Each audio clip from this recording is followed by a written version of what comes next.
Hello. Hello. Welcome to the REL 6 and 7 Div Preview, Week 8, with Steakmittens and Shadorra. Correct. It's on a different day. It is Thursday. My schedule has changed a little bit, so it'll probably be this going forward. Yeah, you know, that happens. We switch our schedules around a couple times. This is probably where it's going to be, but we can't really promise that because nothing is set in stone. But assume it'll be here from here on out at least. This is week 8, so we're going to be looking at a couple of replays rather than looking at the teams. We're going to be watching a couple games, one from REL 6, one from REL 7, both of which are people who have messaged us saying please look at our games. So that's how you get your game looked at. And also they're teams we haven't looked at yet. So do we have anything else to say, or shall we go into things? No, let's do it then. Boop. Now we are small. As you can see, our first game is going to be Jaspersaurus Rex and Randomus Namus. So that's Hausdorff's Homewreckers and with a Rebel Yell.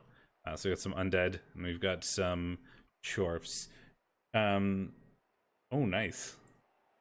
PMing me your bits right now. Sounds good. So if I recall correctly, we both predicted Dwarves for this one. So we will see. We did, yeah. The Kill Dwarf versus Undead matchup is traditionally not an easy one for the Undead to win. Yeah, we kind of banked on the fact that the Dwarves, there's a lot of guard, there's a lot of sort of claw mighty blow. Even if regen works, it still removes a player for a drive, which can be, you know, enough, certainly, right? Still creates a player advantage. So shall we, do we want to get started? We can see that Jaspersaurus Rex has a wizard, so that may be something that is going to influence this game a little bit, but I'm ready to go if you are. Yeah. 3, 2, 1, play. Yeah, so there's a wizard, oh, and an Igor and a babe for Jaspersaurus Rex, so we got a lot of options.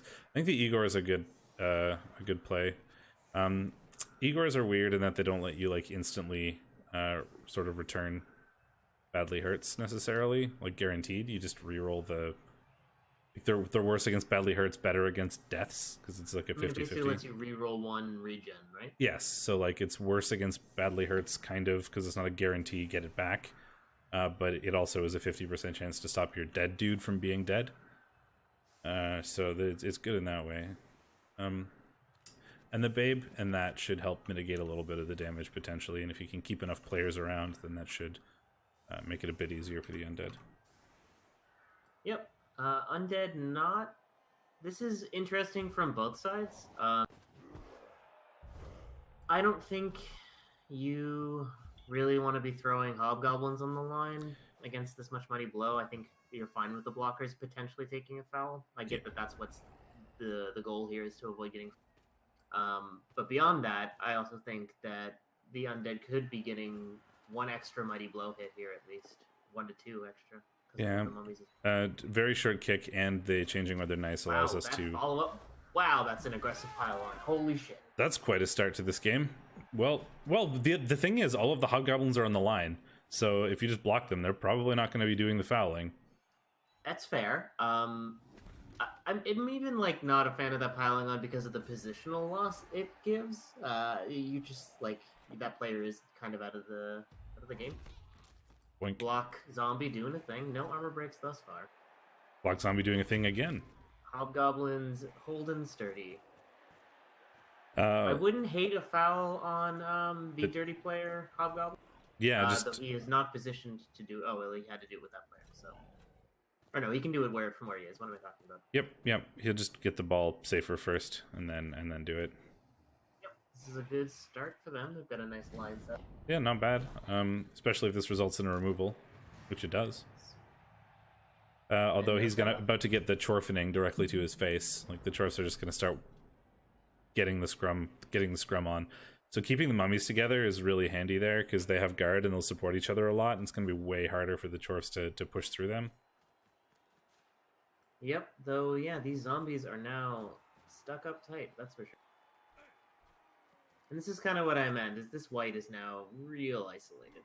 Oh, blitz coming in on a zombie. I think he's just trying to get the removal train rolling because he couldn't get a good blitz on a positional. He could have gotten a... He could have one-died the mummy, but... He could have one-died the... I wouldn't have hated it, to be honest. No, you have block and he doesn't, and it's certainly a more important removal. Everybody's armor holding tight. Oop, there's a 1 in 9 from the mummy. Second one results in a knockdown. Chorf is fine. We're gonna counter blitz that blitzing Chorf and push him away. Fortunately, stand firm is a thing. So now Claw Mighty Blow piling on is hanging. Yeah, he can hit him again with the block zombie. But that's half your team stuck on one player. I think this is fine. He's moving the ghoul away. Playing like elves. Yeah. Well, he's got the agi, and it also... How many blocks will it take? Three blocks. Yeah, I was gonna say he's got the agi, and it keeps his whole team. White makes a spicy dodge to be less isolated. Now we'll see a zombie attempt the same. Turns out the ground does not have Claw Mighty Blow. Nope. But, like, half his team is stuck up on 2 Chorfs, which is not really the situation he wants to be in, but at least that Chorf was stunned, so next turn he ideally can get out of it. I think we might... What are we doing here? Standing up some Chorfs. That was basing a lot of Chorfs on mummies. I don't know if I love that. He's going to get a hit on this one. It's a guard, and it's a Mighty Blow. It's certainly an important piece to remove. It's also... Yeah, you pile that on every day. Absolutely. Here it comes. Not rewarded. Only gets a stun. Well, I mean, I guess that is technically a reward, but it's not a very significant one. Minimal reward. Bonk. Chorf blockers doing Chorf blocker things, just kind of being stuck up and annoying. Sending the bull after the ball. I would have liked to see a couple GFIs here, I think, so that the bull can reach any square, or can he do that? He can reach that anywhere from the square position, I think. 3, 4, 5, 6, 7, 8, 9. No, he can't. So he needed to move a little bit more to guarantee that. So it turns out Feigenbaum, the other bull, anywhere the other one can't.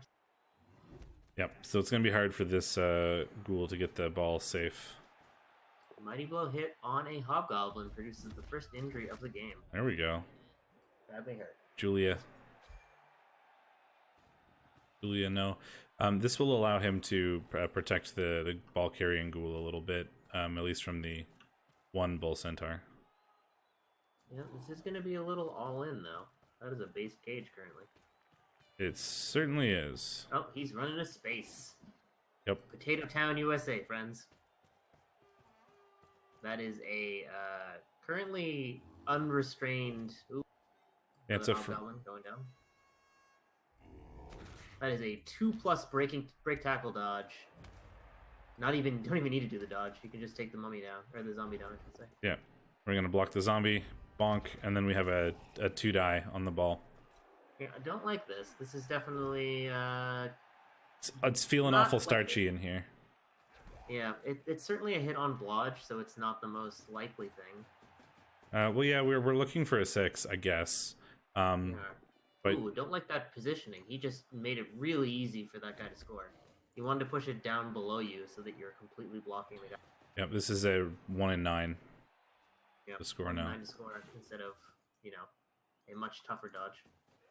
And you don't even need to do the 1 in 9. You as of right now, we have 2 easy assists. We can just blitz the bull centaur away with the white and the ghoul. I suppose that was always going to be true. Ooh. That is Goes true. for a spicy red die on the mummy and is not rewarded. Bonk. This does force the score though. 2 on grind kind of deal, yeah. Yeah, like I was about to say. The Dwarves are not too sad if the Undead score on turn 4. Undead score here. So we'll see what he likes to do. He's got like 3 different ways of scoring here. I think the best one is probably just the block, so. It must be said though, I don't love jump up on a bull centaur, and if that was tackle, he'd be in a much better place. I don't like his lack of mobile tackle currently. Yeah, well, we see exactly what it accomplishes here, yeah. I mean, now jump up means that Feigenbaum is still a threat, but I don't think it's worth it. I mean, it's the same thing you see with dwarves. Like, dwarf blitzers will often take tackle, even though all of your linemen have tackle. Why? Because having the piece that is capable of blitzing and being mobile to use tackle when you need it is kind of important, as we're seeing right now. Undead are not scoring and are instead trusting in Blodge once more. They have no way to prevent this blitz. It's greedy. That said, there's zero recovery options for the Chorfs is the only thing. Yeah, like if you're playing super safe here, you'd score, but it's not incredibly likely that your opponent does anything with the ball here, and stalling an extra turn is probably worth it. The Bull Centaur has to use all of his movement to even hit the ball, but he could potentially scoop it up with the Sure Hands one and then use this other Bull Centaur to screen off or protect a little bit. I really don't like it. I think I would have gone for the 2+ break tackle. Gets real lucky with the Blodge. That's 8 dice, no POWs. Well, it's 1 in 6 for the POW, but yeah, you'd expect 1. Less than expected.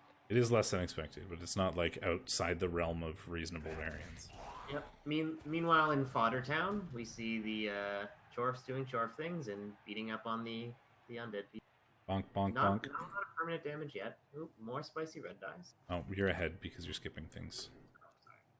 I haven't even gotten to a red die yet. Mummy just went down. Okay. There's the spicy red die. It's a push, but we're going to stand firm with the Mummy. Are we at turn 5 yet? Yeah. We just armor broke a Chorf, in fact. You're a little ahead of me then. That's fine. And we're going to pile on that stun. Pile on all day or a day. And find nothing.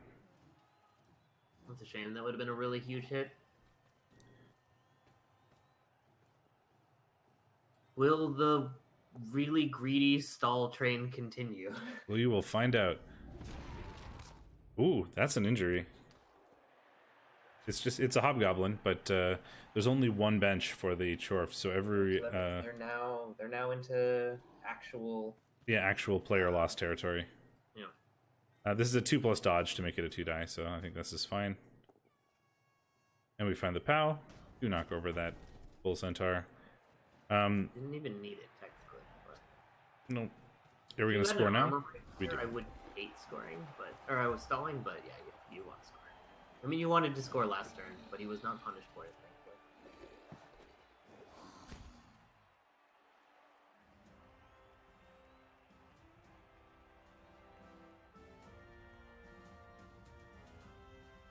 Remember not to skip things.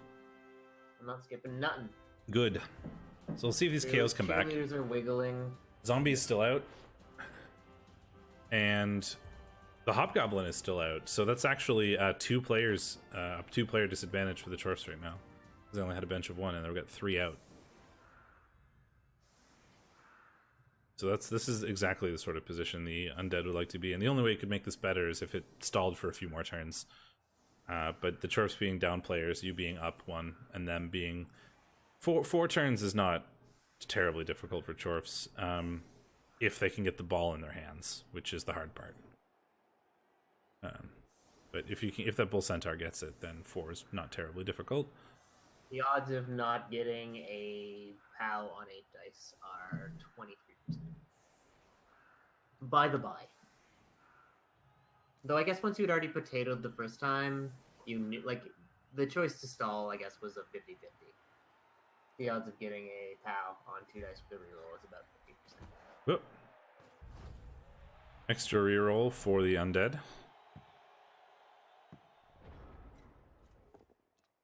And begin the Chorf blocks. Come on, zombies, do your job. Hold up. Begun the Chorfening. Wait, why am I cheering? Well, we predicted the Chorfs would win this, so I'm not sure why I'm cheering for the zombies. Piling on. You know, everyone likes an underdog. Just a stun. These Undead players are holding up quite well. I do have to say that there's a KO. I was about to say that despite the several Claw Mighty Blow piling ons that are available, we haven't actually gotten much done in terms of removals for the Chorfs, but we just KO'd a zombie there, so that's something. Still probably a bit less than you'd expect. Yeah, especially with the Claw. Blocker blitz. I expect we're going to see Feigenbaum coming in for a hit. Oh, is he going to go for a hit on the Mummy? That's going to require a GFI. This is... he's going to 1-die the Mummy. Alrighty then. Oh. He has... It's not terrible. He has block. It's not terrible, but I think the odds of it doing something incredibly beneficial are low enough that I would not recommend it. I don't think I would either. It's Hey, look, Sure Hands didn't do a thing. You're ahead somehow. Sure Hands is a failure. Not that relevant. No, well, if he doesn't get it next turn, suddenly it becomes a big problem. But if he does get it next turn, the Dwarves are still in good shape. Undead are not that speedy, though this ghoul does have a reasonably easy access into the backfield. Reroll that. We sort of agreed to reroll that into a knockdown, and we find an injury, so we're rewarded for it. He piled that on. To assert dominance. That follow was brave. Well, he followed it because he wanted to pile on, but he didn't know that it was an injury. He's got no hobgoblins left to foul with, so the undead can pile on with impunity, but he is now in a position where he's based his best killer against Mighty Blow. I think, well, the plan was to follow and pile on, but the first result was an injury, so he didn't need to pile on. Now he's just based. It's true. At this point, he absolutely should have removed that. Oh, yeah, I'm not saying that it was a bad greed. I would have done it. I'm just saying that's what occurred. You know? Calling it as I sees it. Will he be punished for basing his killer? Yep. Well, not terribly, but yes. He does have a babe, so... Yeah, not terribly likely that he stays out for the rest of the game, but...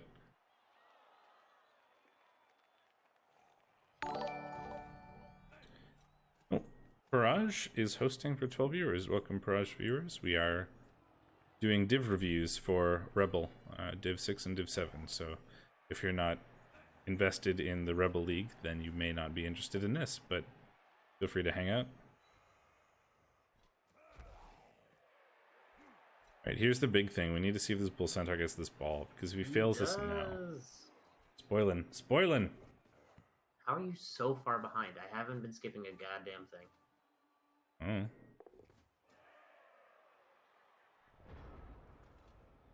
So he does get it, which means that the Dwarves aren't in a terrible position now. The Undead are just going to want to do what they can to get in the way here. But the Dwarves have the ball on a blodge, break, tackle, bull. And they have 2 turns to get into the end zone, so it's not terribly difficult for them to do so. It's, well, Shadorra probably has the armor break animations on too. It might just be that your game is running ever so slightly faster because I am also streaming. Yeah, the Undead are just setting up a sort of screen here, trying to put the mummies and the blodge players and stuff in the way. Yeah, this isn't bad. But there's a pretty easy diagonal path. Can you cut off the rest of the team? To a limited extent? No, the diagonal path doesn't really get you to... It's better than... We do have to make sure we have a player in scoring range this turn, and that's probably going to be the bull. With the ball. We don't really want to try to hand off to the other bull. That's an injury. I would imagine... That's... Nope. That is a failed regen. And we elected not to use the Igor, which, you know, I agree with. It's just a zombie. Yep, so we go the diagonal way. Sure feet. I would have probably blitzed them. Sure feet doing a thing there. And elected to continue afterwards, which makes sense. He has a reroll. Break tackle, getting a bull slightly more in the way. Oh. But that's a double 1 on the sure feet. It's a big deal. Oh, and he stunned himself too. The Undead can 2-die this pretty easily. And that's basically a prevention of scoring. Oh, or they can wizard. I forgot they had a wizard. That's a thing. The DP... They had a Oh, they didn't have a 2-die. They only had a 1-die. They could have moved the other ghoul over, right? They don't have that in range. 1, 2, 3, 4, 5, 6, 7, 8. It was 1 GFI. 1 yeah, GFI. okay. I probably would have taken the 1 GFI. Oh. This way they can surf a Chorf. That's true. I guess that's true. They get to surf a Chorf and the lightning bolt stops the score. So I probably would have saved the wizard. The DP zombie being injured and out is a pretty big deal because that's one of the only ways they're going to remove Chorfs. But I think you still save the Igor because there's the Claw Mighty Blow lying around, and you can foul with a non-DP zombie. DP that's, yeah, he's just KO'd, and he has a babe, so he's probably coming back. There are no scoring threats from the Chorfs, so the ghouls can safely retreat out of blitzing range. And we'll 1-die a Chorf. For that was a bit brave. yeah, it's turn 8. It's a zombie. Who cares? Everything else had already happened. You might as well just try to roll the. Well, suddenly, GFIs. Wow, that's 4 failed GFIs in a row for the Chorfs. Chorfs having a bad day. Yep. Well, that's not how the Chorfs wanted that half to end.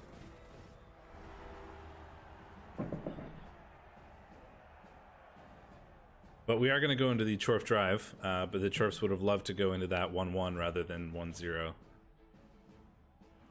2 of the KOs coming back.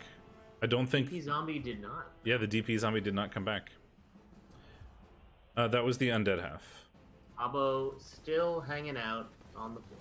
Yep, which means the Chorfs are still down players. And the undead have, I think they're just missing 1. And the Chorfs are missing 2. I mean, admittedly, the Chorfs are missing none of their important players, but... That's true. I mean, because they're carrying on the bull. Like, it's not that the Hobbs are unimportant, but in this case, they don't matter as much. That is accurate. So it does take fouling away from the Chorfs, which is a big deal. Yeah, and they don't have any Agi 3 pieces on the field, so if people get locked up, the only one who can get out is the bull. There's no one you can hand off to easily. That is an injury as well, but this one is going to be a regen. Yeah, like Ken is saying, Agi 3 is important. It is. I'm just saying it could be worse, you know. Yeah, if all 3 of those removals were, you know, your Chorf blockers or 2 of your bull centaurs, you'd be kind of screwed. Yeah. But yeah, Hobgoblins out is bad, which is why I said it was bad. But it could be worse. Line zombies doing their work, taking the hits. Yep. And one of them even staying on his feet so far. He's gonna get blitzed. Still on his feet. Good job, zombie. You did it. Toki Wartooth. Taking some blocks like a champ. Well, the other bull has sure hands, so it's not terribly difficult for him to get the ball.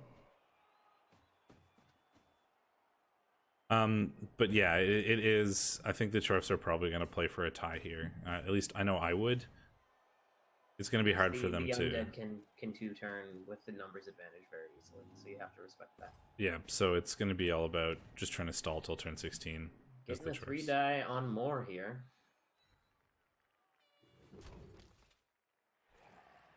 Gets a knockdown, but no armor break. Hero zombie taking out his aggressors. If the Chorfs scored in that last drive, I would have been pretty I think the Chorfs had a pretty good chance at winning this, but with the not scoring there, I think the best they're hoping for is probably the 1-1 tie. Yep. Very condensed Chorf formation right now. We'll see what they do as they try to move up the field with their numbers disadvantage. Well, yeah, numbers disadvantage, but they can probably if Claw Mighty Blow piling on has its way, the numbers advantage will return. And I think they're the same now with that zombie removal. He did regen, but he's off the field, which puts them at again the same a number. Real greedy follow-up here. Putting your killer against their best puncher. Did remove a player for him.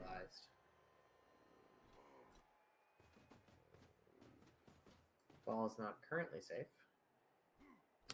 Ball is now a bit safer. Only you had the wizard, so you could fireball this meat cube. Hey,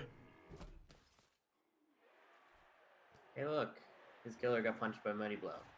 I like how the entire Chorf team is just in one square. I mean, you could chain push the Bull Centaur to a square down the field. I'm just saying. Elects to push the blocker onto a mummy instead. Well, he was already on a mummy. Keeps him on the mummy. He does. The diagonal hit makes sense. I mean, it leaves you the option of tossing him there if he gets knocked out. And it's going to be hard for them to get a good block on this mummy. Finally gets to hit a ghoul. Will he be rewarded for it? Yep. Tackle. Did a thing. Didn't break armor, though. Sad. Not even with Mighty Blow on armor 7.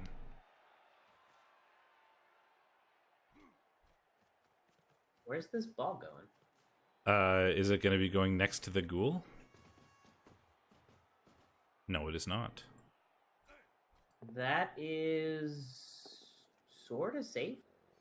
Goes for a red die again. Well, he doesn't have that many Managed to options left. on the root. Yeah, he doesn't have the player advantage he needs to get the assists on the mummies, so they're proving to be a bit of an issue. Turns out strength 5 is good.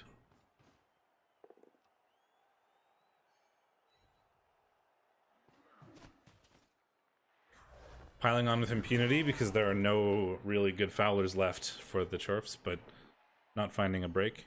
Sometimes armor 9 is armor 9. I don't believe you. My armor 9 is never armor 9. Oh, well, that's not armor 9. That's one of the least important Chorfs. It is, but Oh, it's a he's player dead. down and it's a guard player down. That was also an armor bust, which... Or no, movement bust? So he's now a line Chorf, I guess. He's got guard anyway. His whole job is going to be... He was already movement busted, though, so now he has movement too. Oh, God. That's bad. That's a dead Chorf. That is... Agi busted, double movement busted.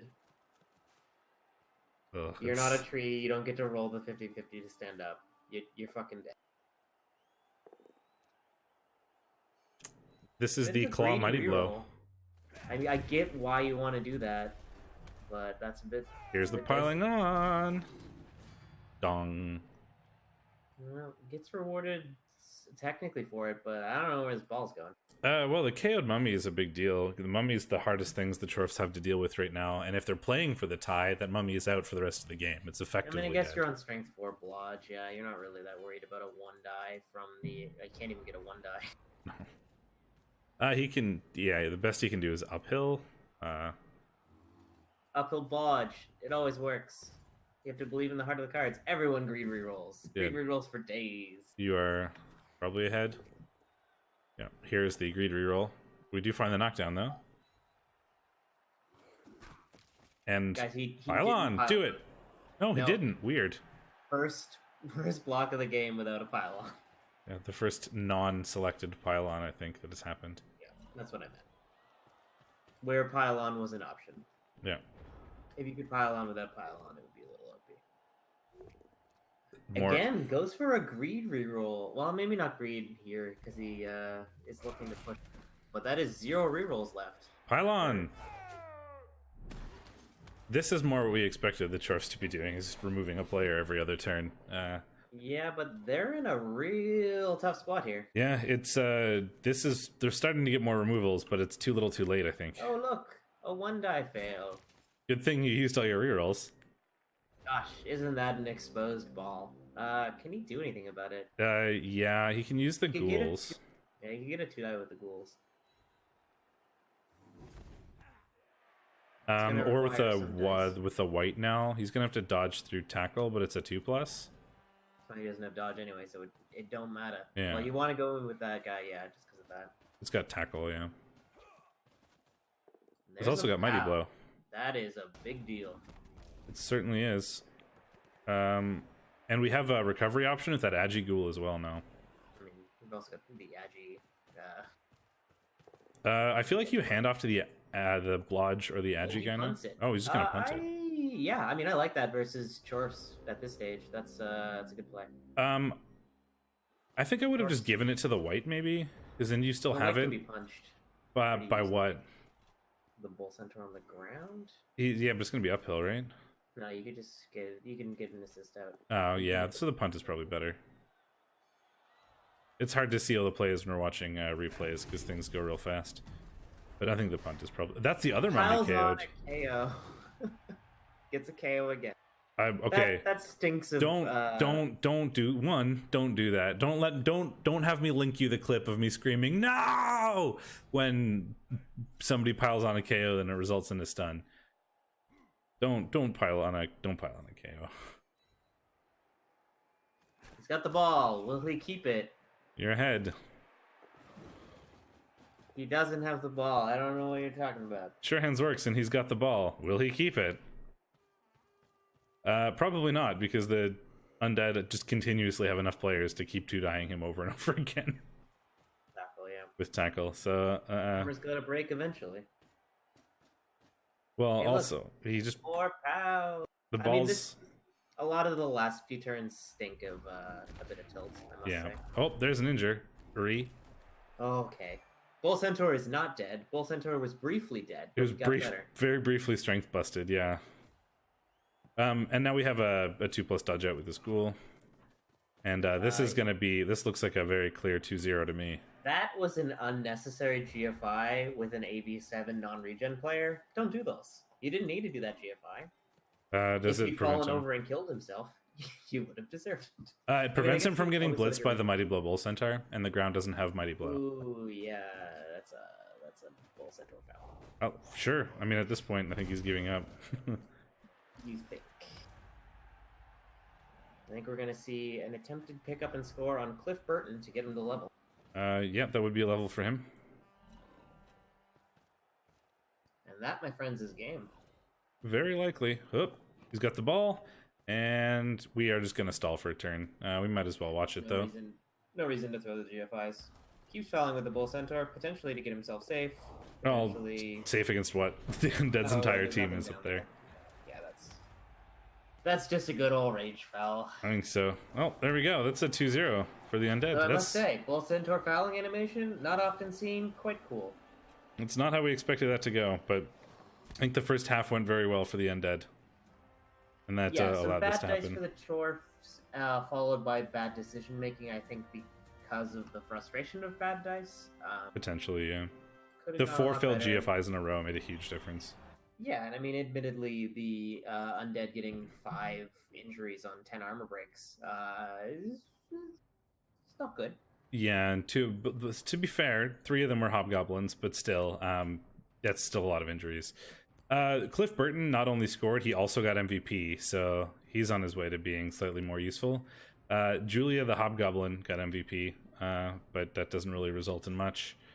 I want to see those GFIs. Yes, 7 failed GFIs of 68% GFI rate. Yeah. Yeah, that's bad. We probably we're aren't actually going to cast your replay from last week, David. Yep, we're about to do that. Spoiler alert. For tuning in for that. Spoiler alert, we're going to go watch David's game from last week in REL 7. If you're still going when we finish, potentially, but I also have a Clan League draft to do, so I don't know if we'll be able to pull that off, but I will try if I'm still around when we're done. So I am at the title screen, so I'm not spoiling anything here. Attaboy. So let's get to this replay. But we're going to be watching David and All Bark No Bite versus Rats versus Welfs, everyone's favorite match. Rando something. There's 2 randomist somethings. This is Maximus, right? Instead of randomist Namus. Yeah, and the Squeeky Blinders. Let's. I'm going to bring it into the game now so you can see. So we're going to have Wood Elves versus Rats. So expect some touchdowns, I guess.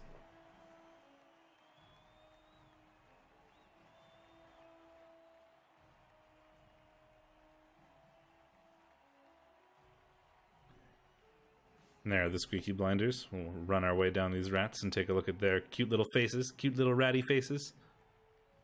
Man, 2 heads on a gutter runner looks so stupid. It's just a little extra jaw flapping off below him. It looks so dumb.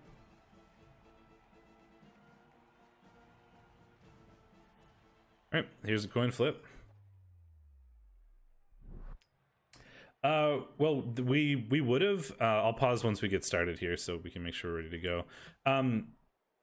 We would have watched it, but we have watched both you and the Ogres before, and we want to try to get to everybody's team at least once. Plus, yeah. But yeah, we've watched both of you before, so we're trying to knock off as many people from the list as we can. But are you paused at setup? I'm paused at a few movements into setup because I was shaming. Sure. Okay. Well, I'm gonna play in 3, 2, 1. Hello, Mighty.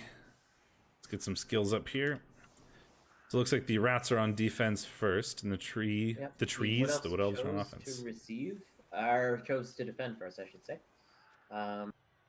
Fan factor roll went massively in the favor of the rats. And there is a bribe for the rats as well, is the only inducement.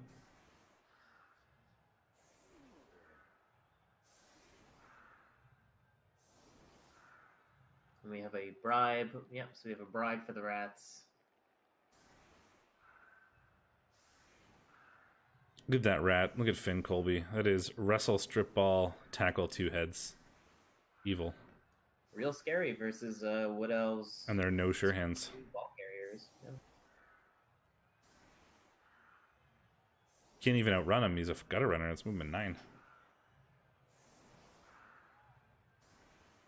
They are the same movement, if you count sprint. Wood Elves setting up to block any sort of movement into their backfield in case of a blitz. I like that. Yep. Setting up to get some nice line blocks here. One of them is going to be a 1 in 9 risk, but Wood Elves don't usually have the luxury of lots of safe hits, so that's not terribly surprising.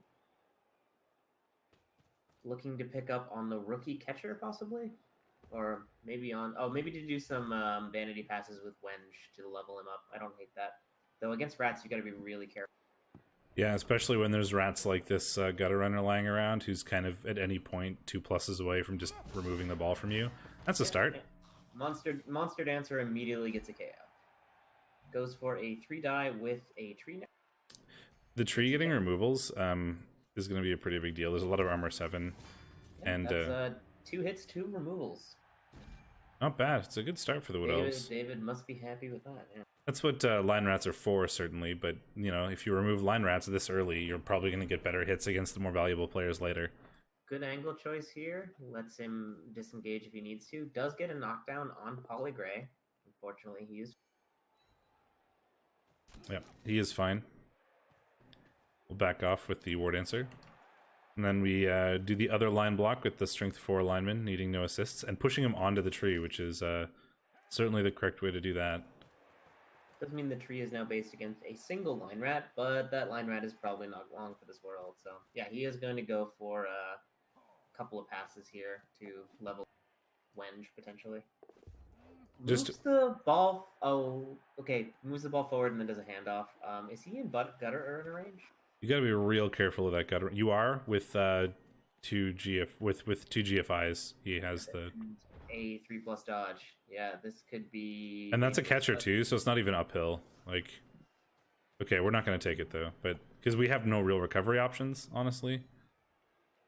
Yeah, I get why he did it, Superfed. He would have otherwise had to expose, what, a gutter runner, I guess? A gutter runner or the killer? Yeah. This is a team with too much development in some ways. And that killer is going to be really important here. Mighty Blow Tackle piling on against Wood Elves is pretty serious. Trying to think. I mean, I guess you'd probably just expose the Blodge Step. The Blodge Step is less important, or even just the Blodge, but the Blodge Step is better for potentially trapping a War Dancer that doesn't get a knockdown. And it does draw the tackle forward. I think I would have gone with the... with a gutter runner exposed rather than the plus strength thrower. The plus strength thrower is just so valuable. Goes in for a blitz on the Blodge Step, finding the knockdown. Using the tackle piece to make sure that we can get that knockdown, because otherwise sidestep could be incredibly annoying there. Yeah, like this player, Arthur Colby II, and Finn Colby are the only 2 players on this entire team that matter for the rats right now. Everybody else is basically a blade of fodder. Because those 2 players can probably win the game on their own.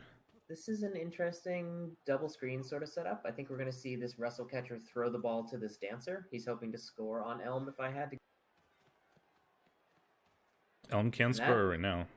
That does level. I don't think I would.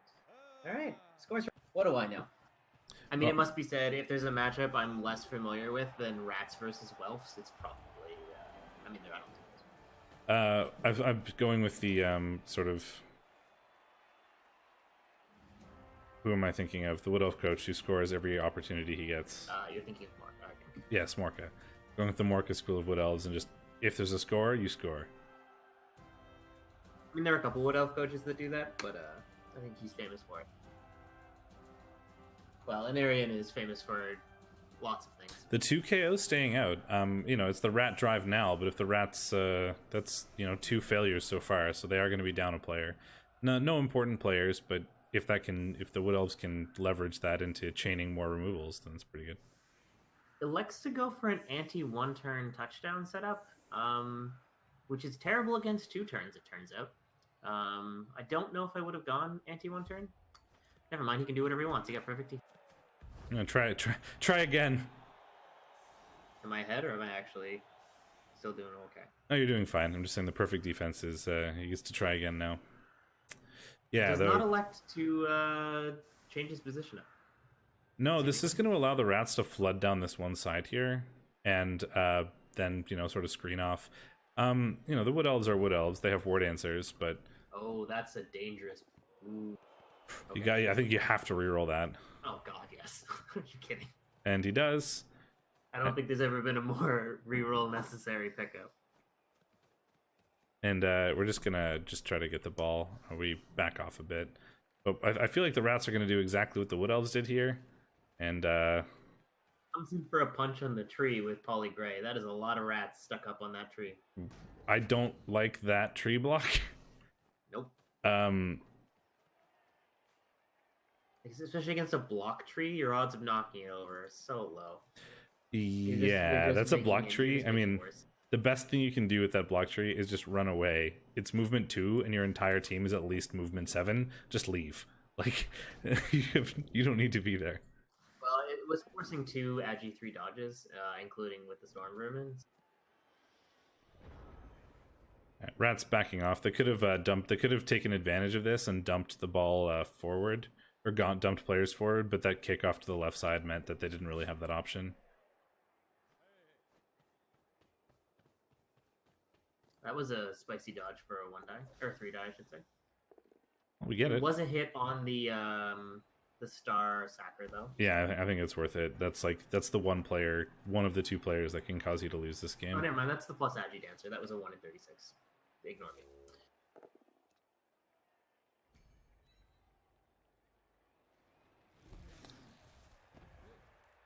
We get to hit again, but we do need to bring in an assist here. That is a guard rat, which is kind of important. Less so in this matchup than in most, but yeah. Not true.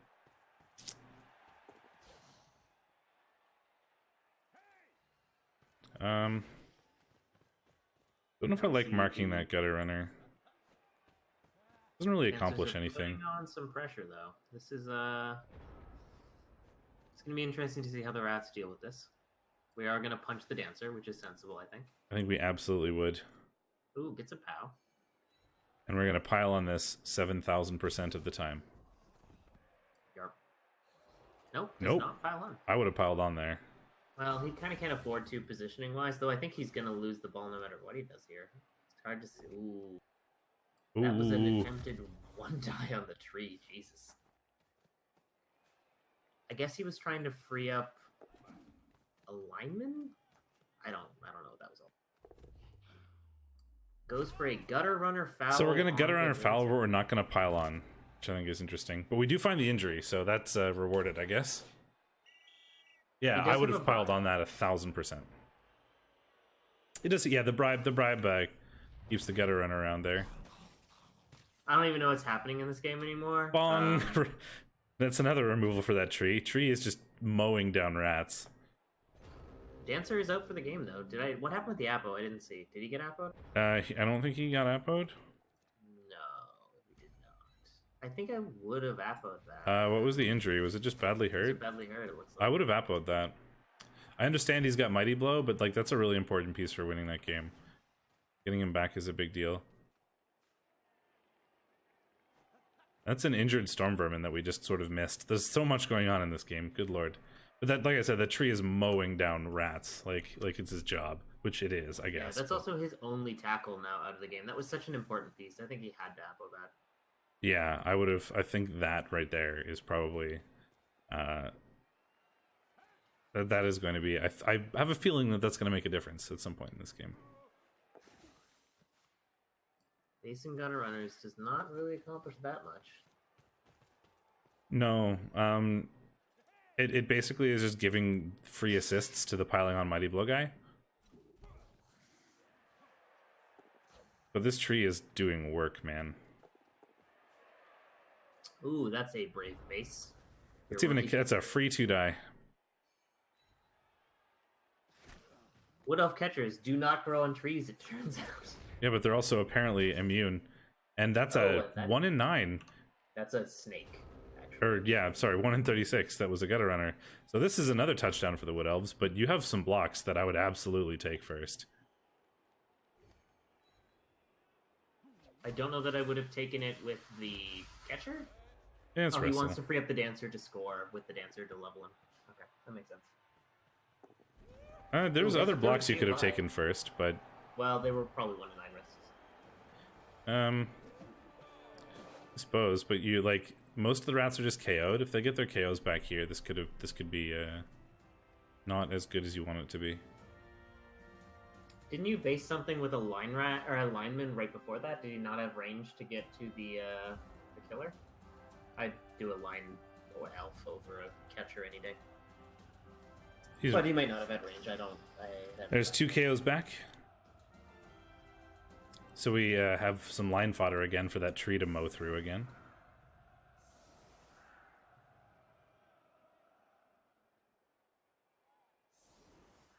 I'm still a little worried about that non-apoed War Dancer. Like the tackle I think is going to be a big deal, not having it. But we will see. Yep. That's a riot, which is not bad for the elves considering they're up 2-0. But the gutter runner just catching it is bad for the elves because he can score really fast anyway. Well, this is going to be a blitz on the strength player, and then it's going to be a run the gutter runner forward, I think.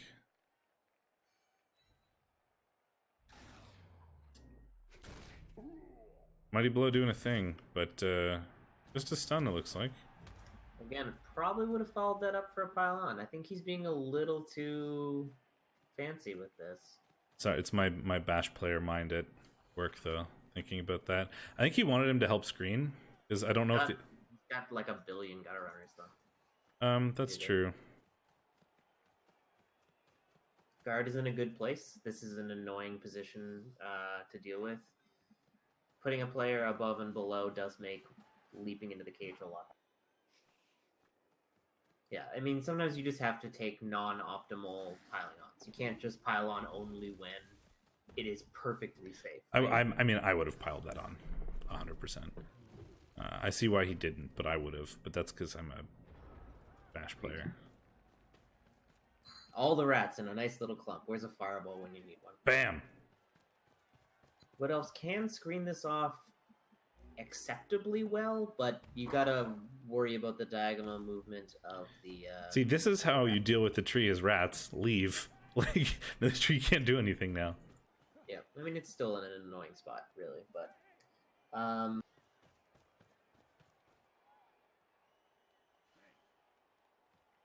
I don't like basing the Storm Vermin. I think you can screen off, and like the blitz is going to come. Yeah, because this is going to let the Storm Vermin block the lineman and follow up, and then just be a free assist on the agi piece that you can then blitz with or blitz somebody with to remove one of those tackle zones. Oh, we're blitzing him, so it's okay. Oh, yeah. Never mind. And that was good turn ordering. So yeah, no actual shade. I retract my previous statement. There's a diagonal hole to be punched, potentially, if you can knock down the catcher here. We're going to go for the lineman, and we do knock him down. That's fine as well. Yeah, same deal. It's gonna force a dodge. Are we going to pile on? Pile on! No, don't. He's KO'd. Don't pile on. But this is only... Oh, but it's through diving tackle. This is why I wanted to hit the diving tackle. He's gonna dodge through diving tackle like it doesn't exist. He just did. That was a... Called it. Wait, that was still a 2. That was still a 2+ dodge. It was not. It was a 4+ dodge. It always shows like that. Oh, okay. The dice log is being dumb. No, it's not that it's not. It is a 2+ dodge. If they rolled fewer than 2+ the dodge attempt, again, just one right through diving tackle like it doesn't. Yep, and again. 3 times. I mean, that was a 3+ because he's got 2 heads. And he actually failed at the first. 4? Oh my Jesus. 5. What the fuck? It never triggered. What? Yeah, that was with the lineman. That was a 5+ dodge. And wait, and he made it? He made it second time. It never even had to ask him if he rolled. He wanted to use diving tackle because it always beat it. Wow. By the I've never actually used diving tackle, so I don't quite know how the so like what skill happens is the direction dodge is works. rolled. If the dodge is a pass, whether or not you apply the 2+ from diving tackle, it doesn't ask you because there's no point. Oh, so it's the break. if It's it's like break tackle, but backwards. Yeah, so if it's a successful dodge, but diving tackle would make them fail it, it asks you if you want to use diving. Okay, well, so there's not much you can really do about your opponent passing 5 diving tackles in a row. So that's hard to So the criticize. Rats should have probably tried to. I guess it's a sidestep, but you still had a 2-die with Mighty Blow or with tackle, like the Mighty Blow doesn't matter. And a reroll. I think I probably would have gone for the sidestepper, but I mean it worked out. See, well, we blitzed and it didn't work because it was dodge, right? Is that a thing that just happened? That was rolling a bunch of dice and using a reroll for no gain. Oh no, there was no dodge that mattered there. Never mind. So we're gonna blitz off the. You're gonna attempt to blitz this guy. That's not good enough. Sidestep. We'll leave diving tackle on the ball here still. But it's fine because diving tackle's a fake skill, guys. Is this Are gonna you be ready 6 for in a row? diving tackle? 6th time.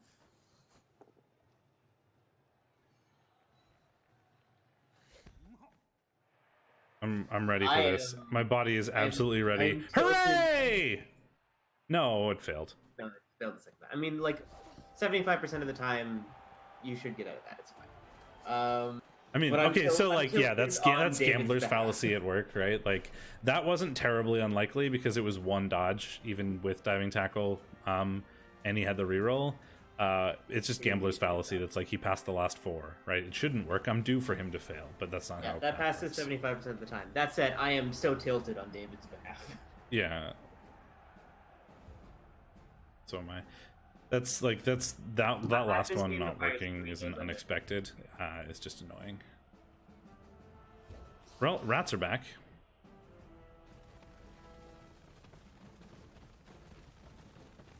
Well, I think the only real criticism I have so far is that I think I would have appoed that ward answer. I think the tackle is too important to have out. But other than that, I think David is playing well. He just kind of got a little screwed there by the 5 diving tackle failures in a row. Spicy nacho, the flavor of this game. I wish I had spicy nacho. Maybe you should get a real job. I have a real job. Maybe you should get a real job.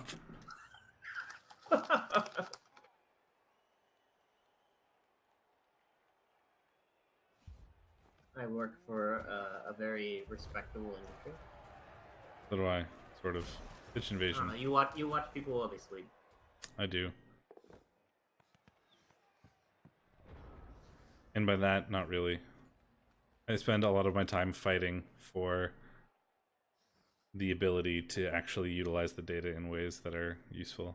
I used to be worried a lot about data privacy, and then I worked on the other side of it, and now I don't worry about it at all. It took me like 6 months to get a hold of data from a company that we own. Entirely because of like, you know, privacy laws and privacy contracts and... Yeah, but privacy laws for medical data are really strict. Privacy Yes. laws for basically every other data is not. I suppose that's true. Well, we are in half 2. The rats have basically their entire team back. And they're actually in a position where they can set up safely for once. They've kind of been on the back foot the whole game and never been able to kind of get the ball in a safe position away from the Wood Elves.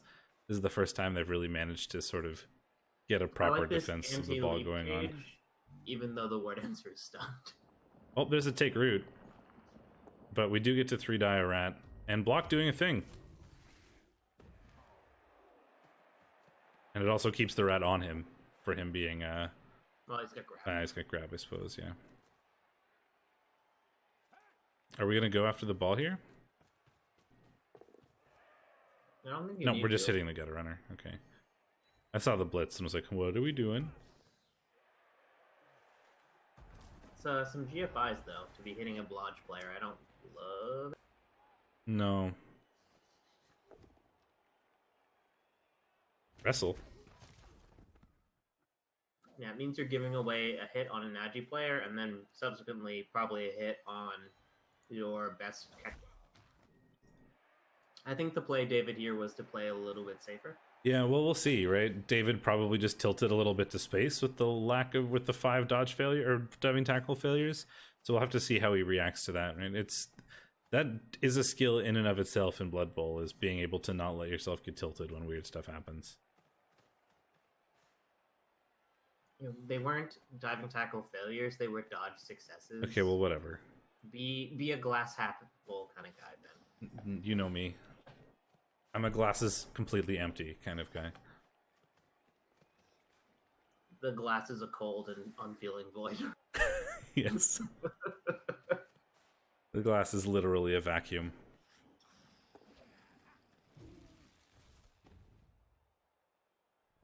Yeah. Rats just pushing forward, making it pretty difficult for the Wood Elves to even get in here. I love that Agi matchups are when Agi teams will sometimes cave. I find it adorable. Yeah. It's also, had an anti-leap cage when the White Dancer was stunned. Doesn't have an anti-leap cage now. Yeah. We could have leaped in the War Dancer somewhere, but it's not really great, so I don't know if I would have. You would have had to dodge first, and you don't have that much movement left. I think I would try to get in the way and see if you could pull it off next turn. The Rats could score here, but if they don't, you have the War Dancer threat, and if they do score here, well, then it's back to your turn, so. Man, wouldn't it be nice if he had some tackle? Yeah. Wouldn't it be nice if you could pass dodges against not diving tackle players? I mean, that was a 3+. But it wasn't. Some of those diving tackles were 5s or 4s. Well. Are we going to pile on? Nope, because he didn't knock him over. It's like 20k of wasted TV right there, my friend. No value. We move a rat forward for an assist and then blitz with the strength 4. So the assist was not really useful. Look, probably just wanted a friend. Alright, Ben. Fair enough. Well, I mean, I think it's just you would have that line rat free to position in a different place. I think that's just objectively a mistake. Not really a serious one, but it's something you could. Rats grinding their way up the field. Weirdly enough. Are we going to score here?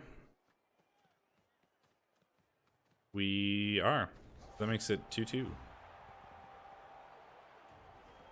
And the like sort of race to 100 touchdowns begins in the Rat versus Wood Elf match. This is where things become a bit different, though. It really depends on how removals go and what your opponent's team is looking like and all that kind of stuff. Because we're starting to run out of turns. So if you score now and give your opponent a lot of time, then they can score very easily. This is where you start thinking about whether it's worth stalling or not, I think. But it depends. It really depends on the situation. It's a hard choice. Depends on what their team looks like, what your team looks like, position you're in, all that kind of stuff. Seat of your pants scoring.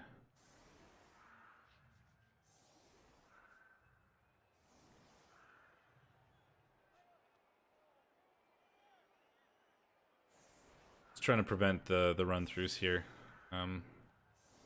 We can run through the center if we want, but then the Wood Elves are sort of in the center and the Rats can collapse on you. So it's kind of the least bad place they could run if you are the Rats here. It's exposing a bunch of players, but you're going to have to expose someone. So, well, there's a second pitch invasion of the game.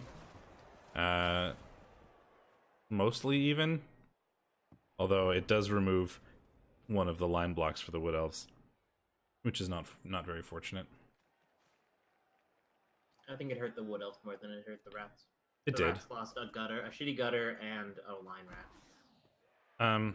The rats, or the Wood Elves lost their Vanity Pass, I guess, and a line block. Lost a Strength 4 lineman and a Dodge lineman. Oh, the Strength 4 lineman was just gonna Vanity, or was just gonna line block this turn. That's actually a pretty big deal, though, because that rat is now free. And he can actually just get, if he wanted to, he could use that rat to just hit the ball. It's gonna be some dodges, so it's probably not worth it. But he is in rain. Plus, we have the option to blitz with the Tackle Mighty Blow piling on, so why not? But why are you giving him 2 assists? 3 die. To make it a 3 die? Are we gonna pile? We piled on! You did it! Hooray! Look, it even did a thing. It stunned somebody. Piling on. I don't know if marking the tree there with the line rat accomplishes anything. Just leave. It's a tree.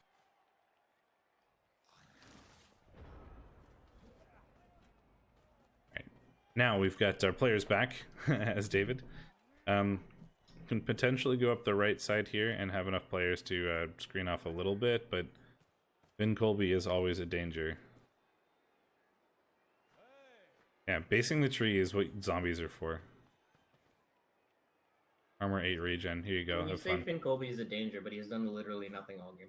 So far, but unless you can make like a serious screen, he's a danger because he has a 2+ dodge in and then like a really easy hit on, really easy removal on the ball. See, what I don't like about that 3 die necessarily is that now he doesn't have that's a gutter runner in range of the ball.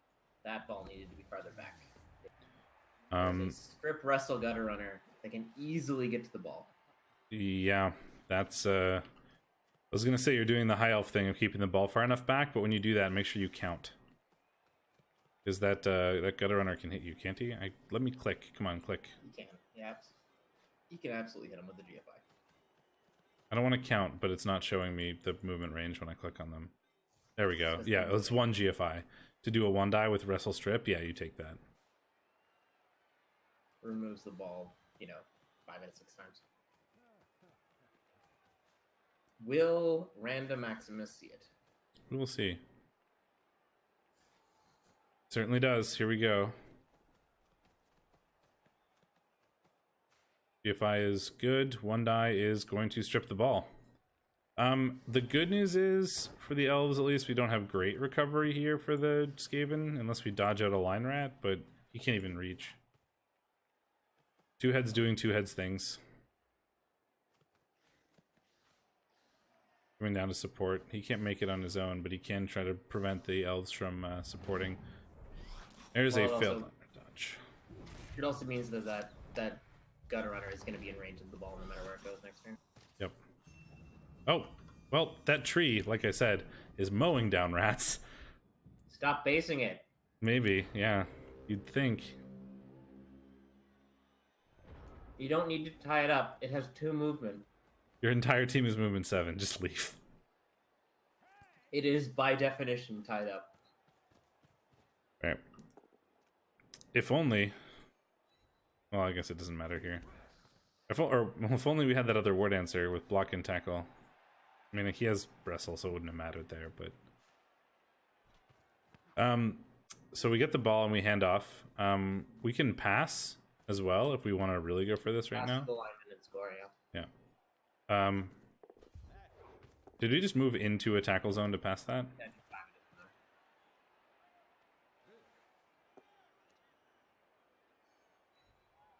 don't matter none. Oh, yeah, it's at G5, who cares? And score. So we recover from the mistake there, certainly, and make it 3-2. Although I think you probably would have rather to have tried to remove some more turns from the game at this point, but what do I know? I feel like scoring there is certainly the correct play when you're under that much pressure, but I feel like you shouldn't have been under that pressure in the first place. And then maybe you could have at least had the choice of whether to stall or not. But against that strip, wrestle, tackle, 2 heads nonsense gutter runner, stalling is always going to be difficult.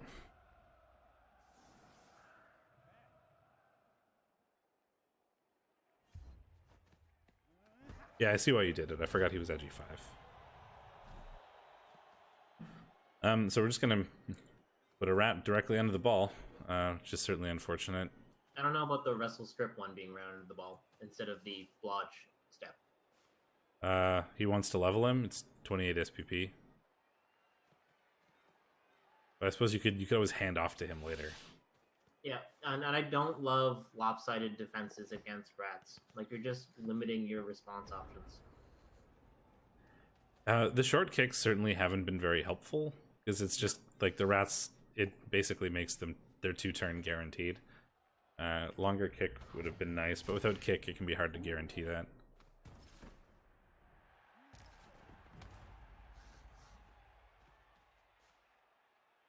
You also pushed this Wood Elf lineman into a place where he's more relevant. Push him up. If you've already got the knockdown, just push him up onto the gutter. The blitz that's happening now, that's a double skull. That is not a double skull, but it eats a reroll. Are we gonna pile on this time? He's KO'd, so don't.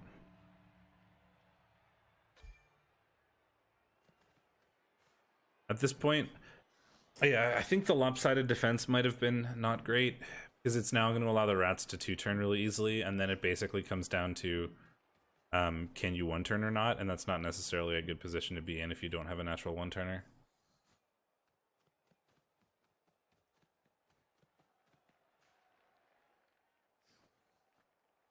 That is worth pointing out too.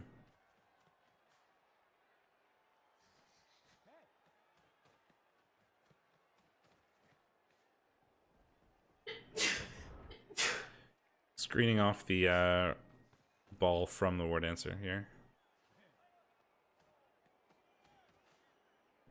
It's gonna be really hard for the Wood Elves to stop. Like three of these players are mostly irrelevant right now because they're so far off to the left. So that means we really only have 3 players to do something here, and that's not really going to be enough to stop the...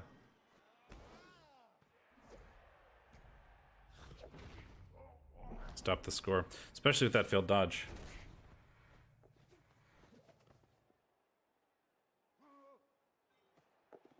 I mean, you're pretty happy as Wood Elves if the rats are forced to score here.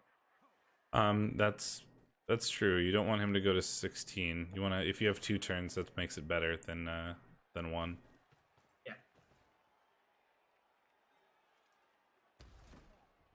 Yeah.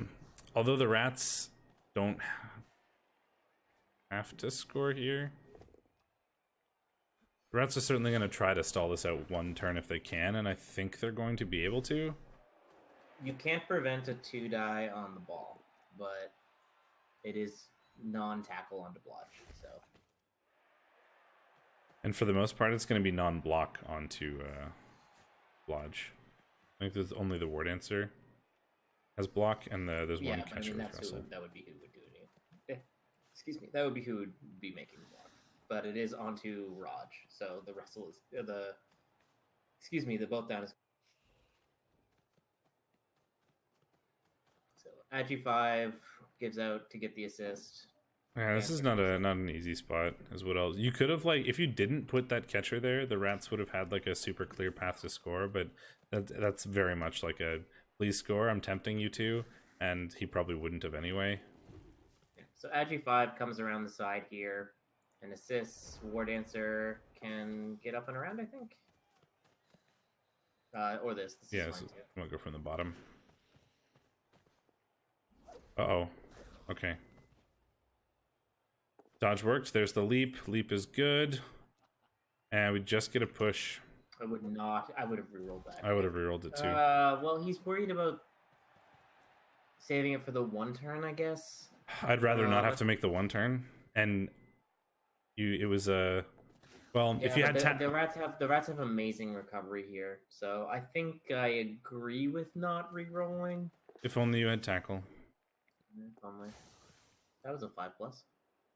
Gets diving tackle on the ball, but easily removed.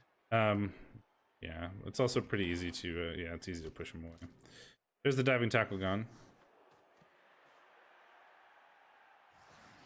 We can, another dub skull from the rats. Good thing we have a reroll left. That's just a push, though. But it does free up a route for the the gutter runner with just a 2+. Yeah, you can do some 2 dice potentially here to get them free. Push is good enough here. And then you get another 2 die on the dancer. You even get a POW for your efforts. There we go. And the rats make this 3-3 on turn 16. Yep. And now the Wood Elves have to rely on a 1-turn, which when you don't have a natural 1-turner, is not something you'd like to rely on. But with grab and with catchers, it's certainly not impossible. Very doable. It's just not how you want your game to. You really don't want to have to rely on, you know, the 40% or whatever works out. Is not likely to succeed. Yeah. Certainly can happen, but it's not something you want to rely on. He doesn't have Agi up on any of his catchers, I don't think, so he's going to be making some 3+ at the very least. No, all the Agis are on linemen and that injured war dancer.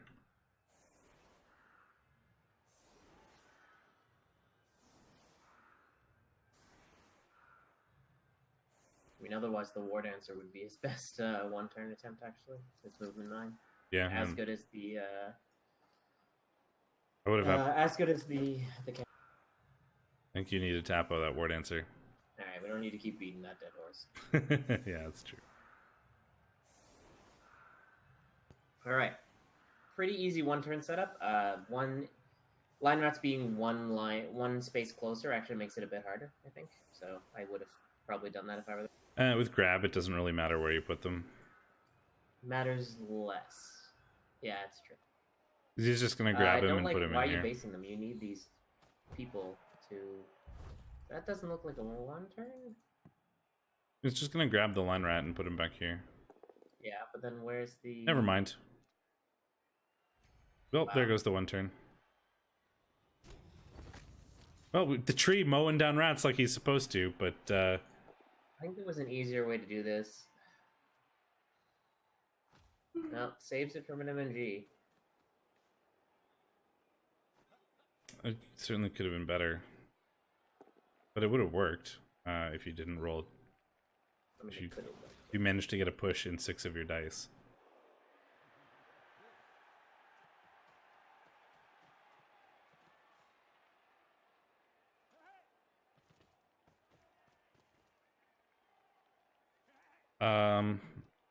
It doesn't matter, I guess. I was gonna say I also probably would have done it on the.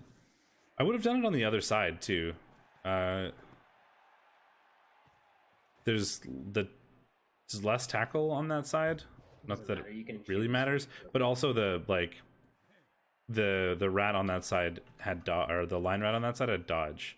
Like, yeah, sure, he probably has it on manual and will just select to not dodge, but sometimes people won't do that. No, like that side didn't matter. Like you could, like, it wasn't for the tackle part, I guess. It was that line rat had dodge, so sometimes people are dumb and will not have dodge on manual and will forget to turn it on, and then you have like an ever so tiny slight extra little tiny small eensy weensy chance to have it work. I mean, all things considered, this is a great game for the what else? They got a ton of SPP. They didn't take any damage. And they weren't in playoff contention anyway, so like they don't really care about winning games. I suppose that's true. Catcher getting MVP, but he was a rookie, so it doesn't really accomplish much there. I mean, it's pretty good because it's really easy to vanity pass, and catchers are kind of weak before they get wrestle or block. So that's true. It's a pretty good. And we had a war dancer level, and I think we had someone else level, so there's a good amount of SVP there certainly. MVP on the lodge step gutter runner. Yeah, like that's a lot of SPP. Yep. Must be said, Wood Elves made 22 GFIs and failed 0. Yeah, that's you'd expect 2, or more than that. Way more than that. You expect almost 4. You'd expect 4. I was thinking 1 in 12 for some reason. I'm tired. Poor buddy. Well, I'm glad you're about to draft for clan. Yep. Yeah, I'm here to help. Anyway, yeah, so there wasn't really much wrong with either. Like, I would have piled on more as the rats, and I would have ignored the tree a bit more as the rats. As the wood elves, I think everything was fine. You're just kind of a little annoyed that the diving tackle never worked. But like, I think everything was. I think we talked about the setups, which I didn't like. We talked about the lopsided. I think David's offense is really good, and I think his defense might need a bit more practice. Yeah, playing a bit more conservative. You were trying to pressure the back of the cage at some point, which versus rats just doesn't really accomplish much other than get some players isolated. I don't. Yeah, the lopsided setup on that last defensive drive was could have probably been done better. But I don't think it would have changed much, in all honesty. Like, I think the rats had a basically guaranteed touchdown there, sort of no matter how you set up, because rats are rats. But it could have made it slightly harder, and, you know, Blood Bowl is a game of those small, slight edges, right? If they have to roll a 5+ instead of a 4+, that's a little extra chance of them failing, you know. All right. Well, as you can see, these are the other results. So shall we look at the other results of the games? Sure. We're in Div 7, so we might as well look at these. Undead versus the Dark Elves. We both predicted the Dark Elves, and they certainly took that 2-0. Zombie MVP, leveling him up, so he's probably going to get Dirty Player. Oh, he hasn't been selected yet. Okay. It's 2-0 for the Dark Elves there. Undead outblocking the Dark Elves like crazy, and certainly... but somehow getting out removed by the Dark Elves, so that's not exactly how you'd expect that to go. Dark Elves with 2 casualties, a death, and 2 KOs sustained, whereas their Old Warden suffered 3 casualties, a death, and a KO. Very death-heavy game. I mean, technically the same amount of removals, I guess, but one is a casualty and the one was a KO.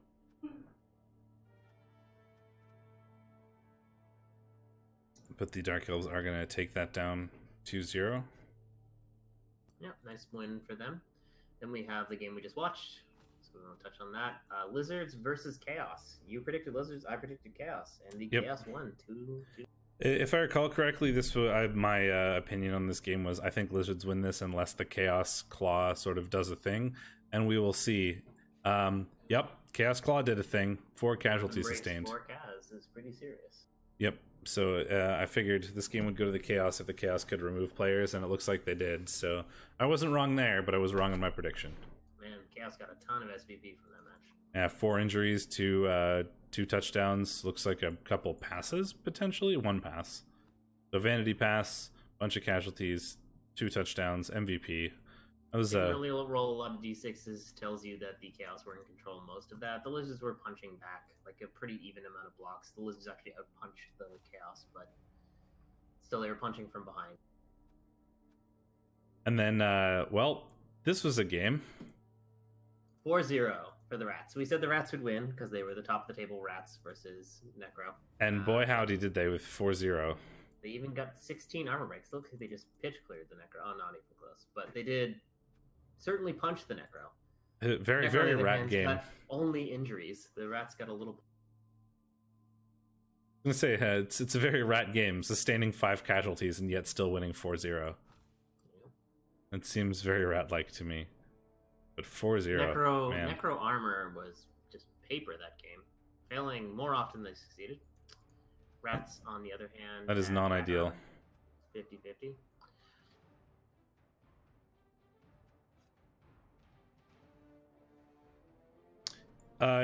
He probably should have taken sure hands on the ghoul. Oh, well, never mind, he got doubles. Okay. Well, it depends on how you feel then. So, like, sure hands is how he wins that game, but guard is better in the long run, and considering that he's probably out of playoff contention, I think that guard is probably the correct pickup, and you just accept that you're going to lose to the Rats. Yep, agreed. Then there was One Punch Ogre versus Reality Kings, where Superfed shamefully only won 3-0. I predicted Ogres because I'm always going to predict Ogres, and it's just going to cause me to lose points all year, but that's fine. It's true. You're having fun, and that's the important part. Yeah, fun. Tons of injuries. 12 injuries between the two of them as they attempted to pitch clear each other. Yeah, well, Ogres having Mighty Blow and Mighty Blowing. Getting a grand total of 14 SBP as he presumably murdered a Snotling every turn. I mean, yeah. It's pretty funny. I was going to say that the ogres have mighty blow against Kislev, and then the ogres also have snotlings against More Captain paper Stabbin. armor from the ogres. Depending on how many hits, I can't imagine all those hits were on snotlings. They had 17 armor breaks, quite a bit. When you have 6 ogres, you only have what 5 snotlings on the field. So. Yep, and Superfed taking a similar number or a percentage rather of armor breaks, so they just kind of beat the crap out of each other. They beat the crap out of each other, and ogres were ogres. Don't you dare kill that Adu 4 ogre. He's a hero. You have to leave him alone. Cast 3 ogres. That's a pretty big deal. Yep. No kidding. Armor 9 does break sometimes. People will often avoid hitting the ogres, and I think that is occasionally a mistake. Depends on what you're committing to. Oh yeah, the big thing is there's so much strength. You don't want to commit half your team to knock over 1 ogre, and then there's 5 other ogres on the field. But if you can get a good hit on it, take it, right? You have a chance at removing it, and that's how ogres win games, is having ogres. So. And then we had Mordheim Cryptors versus Sugar and Spikes. We predicted the Orcs would win, and the Undead instead took it out 3-0, despite receiving 19 armor breaks. I am losing a lot of points this round. Yeah, I mean, I tallied up. You only lost 1 in this division. I mean, you're -1. -1. Okay, I see. Yeah, I mean, this is bizarre. The Orcs getting 8 removals, including a kill. The Necro only getting 1 removal, or the Undead, I should say. Yeah, I don't really know how this happened. Really winning it out. The Orcs got 64 blocks against 29, and removed 12 players in some way, shape, or form. It looks like there was a fireball that might have turned them over. I see a 4-person fireball happened. I see. Still, if you manage to get 64 blocks, that means you're probably in control of the game for a lot of it, because how else do you get 64 blocks otherwise? And you removed a lot of people, and you still lost 3-0, so I'm really confused as to how this actually occurred. He did make 2 loner rolls and failed both of them, and loner rolls stink of desperation, so it could be that. That's true. And the Mordheim Cryptors look like they rolled fairly well, just in terms of straight up D6, but that doesn't always tell a story. I mean, they had 2 catches, they had 4 pickup attempts. The ball was on the floor a lot. Interesting, at least. Yeah, I'm wondering how this occurred. I mean, yeah, there was a wizard, there was a fireball, but that can only happen once, right? You can't fireball 3 times, or lightning bolt 3 times. Who knows, man? So it looks like in the Dwarf versus Nurgle off, when we thought the Dwarves would win, it actually results in a tie, which is a pretty Dwarven result. We're not allowed to predict ties. Pretty Nurgle result as well. Yeah, the MVP on a dead rotter is the classic Nurgle result. Regen could have worked a bunch, that's true. Does it show up on the injury table if regen works? I assume so. I'm not actually clear on that. Anyway, Dwarves taking more punches, or making fewer punches and taking more punches, but getting way more removals against Nurgle. You'd expect that. Most of the Nurgle players are not armor 9. All of the Dwarves are, basically. Yep. So 4 removals for the Nurgle, 8 for the Dwarves, but still not enough to yeah, and if I recall correctly, this is the Nurgle team that was set up to beat elves, but didn't have a whole lot of Claw Mighty Blow lying around, and that's why we sort of predicted Dwarves, is that it was going to be harder for them to sort of out-control the Dwarves. And we see that a little bit. There were 3 casualties sustained for the Dwarves, so, Nurgle did get some removals, but they got out-removed by the Dwarves, which is not the position you want to be in as Nurgle. I mean, really, I think in the Nurgle versus Dwarf matchup, if anybody out-removes the other team is probably just losing. Regardless of who does the out-removing. Yep, Dwarves do not deal well with removals, sustaining removals. Nope. So I think that's that. We can do some predictions for next week. Or actually, let's look at the leaderboard first.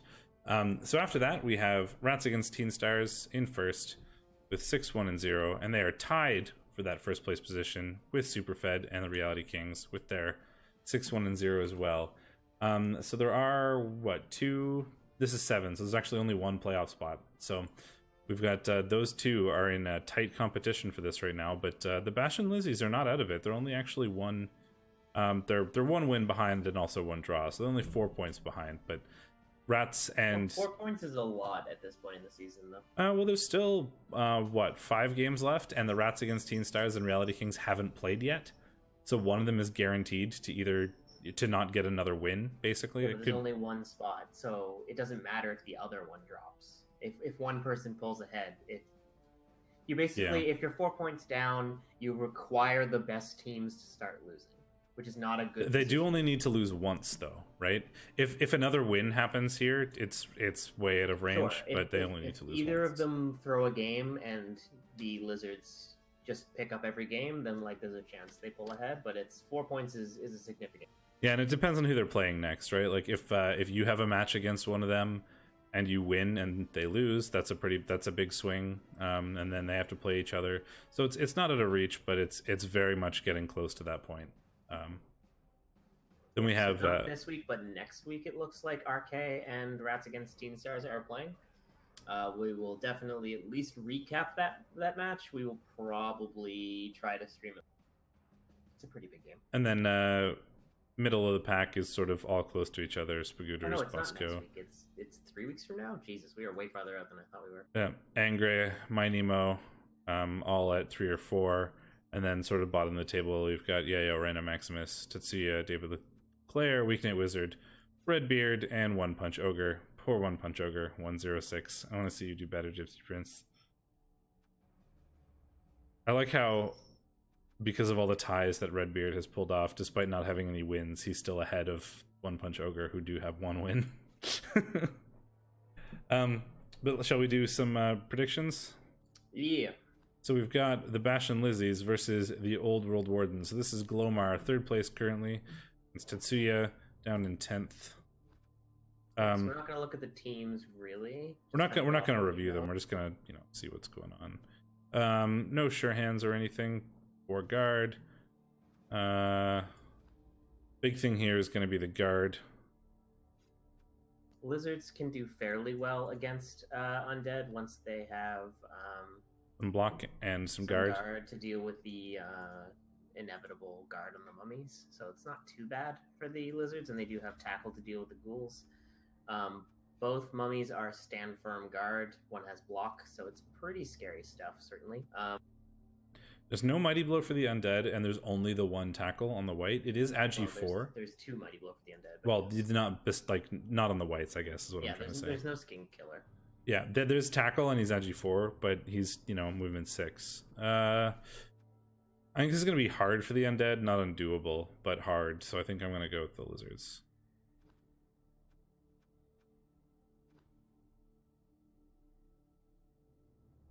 Agreed. And we have Cryptlords 2, Boogaloo, and All Bark No Bite. So this is Redbeard and the Necromantic versus David's Wood Elves. Let's see. There are 2 tackle on both whites for the Necro. The Werewolves are Mighty Blow. Hands, but there's no strip on the Wood Elves either, unfortunately.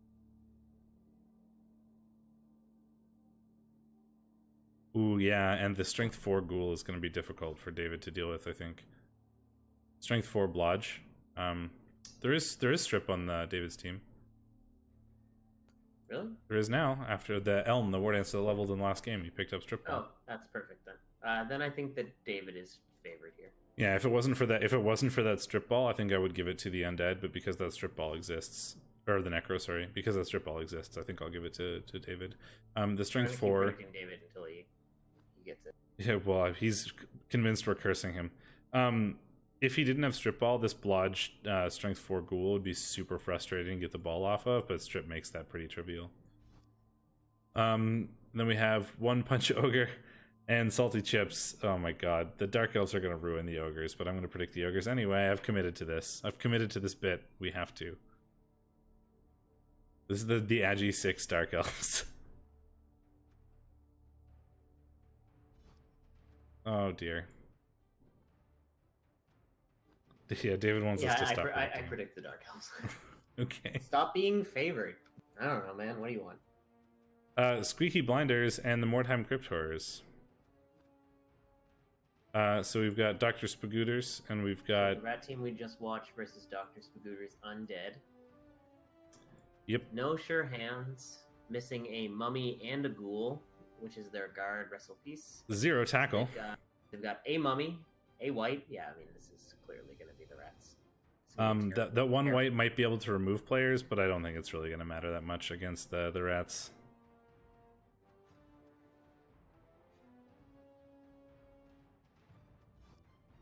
And they're going to get some inducements, I guess. Not really. No, not well. They did get some, but not many. 170, like wizard probably. Yeah, rats. And then we have Porn Stars 2018 versus Stump Force. So Chaos versus Dwarves. This is going to be tough for the Chaos, I think, unless they immediately steamroll the Dwarves. Oh, same thing that we said before. It's going to steamroll them. They do have 4 Claw Mighty Blow on Chaos Warriors, which just makes them like guard-eating machines. Yeah, it's similar to other sort of matchups that we've seen, like we said with the Nurgle versus Dwarves in the other division. If the Nurgle get removal, or if the Chaos get removals, they will win. If they do not get removals, they won't win because their team is built around removals. But I think that's the Dwarves are missing a Blitzer and a Longbeard, so that's 2 guard that's just out, which puts them down to 4, including the Death Roller. The Death Roller isn't going to be on forever, or he is, because there's like 300k for the Dwarves. Yeah, I still think the Chaos are going to win, probably. Yeah, it's hard to bet against 3 Claw Mighty Blow hits a turn against Dwarves, especially with how hard it is for Dwarves to win if they go down players. So let's go with Chaos. We have Rats against Teen Stars and Yield Guard. So we've got Razzlestorm Skaven, so top of the table. Skaven here versus some Nurgle. They are missing one of their Claw Mighty Blow, but thankfully the Skaven have 2. Thankfully, Nurgle do have sure hands. That makes a difference. Does make a difference. They are still Nurgle versus Rats, though. They have 1 Tackle Mighty Blow, but it's on a Nurgle Warrior, which is not great. Too slow at movement forward to really do anything. I don't love Tackle Mighty Blow. I don't love Tackle on Nurgle Warriors at all, except for maybe as a capstone. I mean, it's a talent they want, but it's a talent they don't want until they're like level 5 or 6. I think Razzlestorm wins this 90% of the time. There is the Sure Hands, which makes a pretty big difference, but the Nurgle can just get outrun so hard by the rats, and with the entire Gutter Runner complement being like Blodge, the Nurgle are gonna have a hard time knocking them over. Yeah, I think I want to go rats, but I also think that the Nurgle are probably gonna hurt some rats.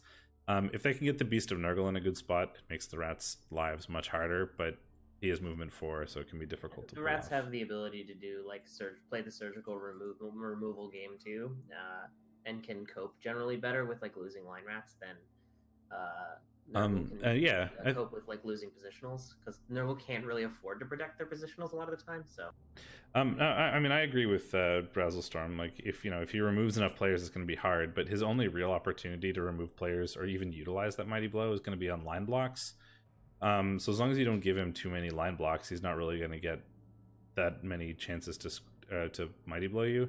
And it's not like you have to run up the score. You're not playing against elves. Nurgle are lucky to get 2 touchdowns in a game, right? Like, yeah, and also Razzlestorm has a bench and gets inducements, I think. Yes. He has a bench of 1, and the Nurgle have no bench, and gets some amount. How much are Rotters? 40. So he gets, he's actually at 1650, he gets 70k, and he's got 150k in the bank. He might look to just spend a little bit on an Apo here or something like that. The Nurgle? You can't take an Apo. Oh, right, Nurgle. Or no, sorry, I'm talking about the rats. Oh, the rats sorry. Team. The rats are getting inducements, not. Oh yeah, I was like, what are you talking about? Yeah, or a wizard, which they can really take advantage of. You'd have to shell out 80k from their pocket. I don't think it's worth 80k, but I think 30k for an Apo isn't bad.